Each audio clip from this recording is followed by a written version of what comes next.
বড় প্রাপ্তি এটাই যে অনেক কঠিন সময় আহ কথার মাঝখানে কথা বললে তো হয় না। আহ ভাই প্রশ্নটা আবার একটু করতে হবে বিকজ কনসেপ্ট।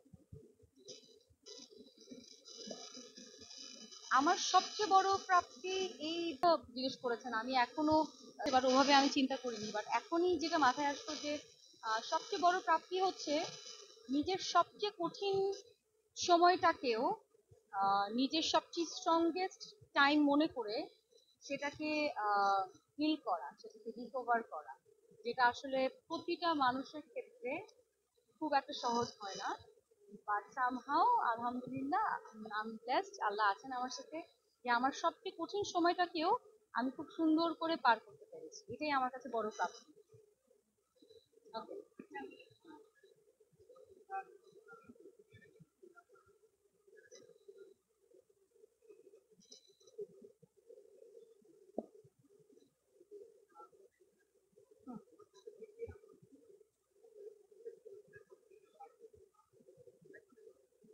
না না, এরকম কিছু ছিল না আসলে। আমার কাছে মনে হচ্ছে, আমার কাছে গল্প গল্প, সেটা নাটকের হতে পারে, ওয়েব ফিল্মের হতে পারে, শর্ট ফিল্ম হতে পারে, বড় বড় পর্দা হতে পারে। তো আমার যখন যে গল্প অ্যাট্রাক্ট করবে, যখন যে গল্প মনে হবে যে আমি একজন আর্টিস্ট হিসেবে সুন্দর করে উপস্থাপন করতে পারবো, আমি সেটাই করবো। তো ওরকম কোনো চিন্তা ছিল না আসলে। সিনেমা নিয়ে অনেক পরিকল্পনা বলেছি, এখন আর সেভাবে বলতে চাচ্ছি না। সিনেমা নিয়ে পরিকল্পনা যখন হবে তখন আপনাদের সবাইকে দাওয়াত দিয়ে যাবো।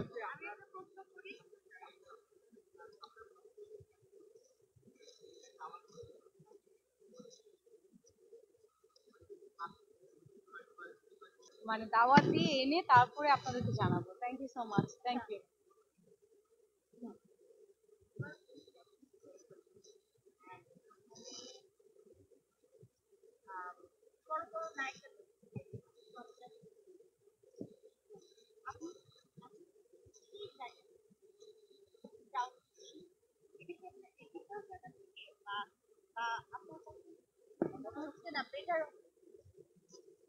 আমার মনে হয় বেটার অপরচুনিটি তো অবশ্যই দরকার।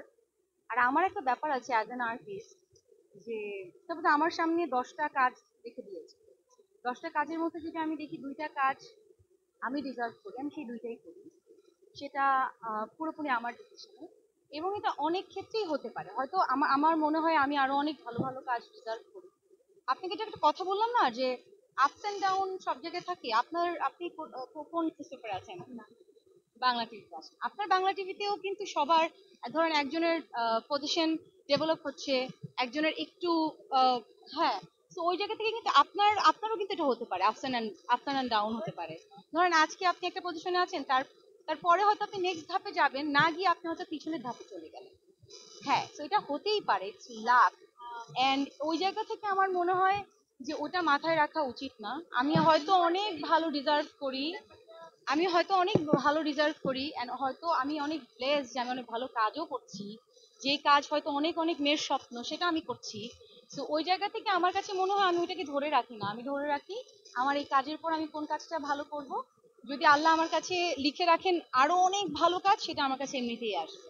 তো এটা আমি বিশ্বাস করি। Thank you so much. আমার দর্শক তো আমার দেয়ার মাই এভরিথিং, আসলে আমি এটা বলার জন্য বলি না, কারণ তারা আমাকে এত ভালোবাসা দেয়, ভালোবাসা দিয়েছে, তার জন্যই আসলে এখানে।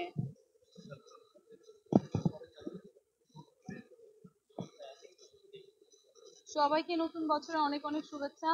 আপনারা অনেক ভালো থাকবেন, মানুষকে ভালো রাখবেন, ভালো থাকা যেমন ইম্পর্টেন্ট, ভালো রাখাও তেমন ইম্পর্টেন্ট।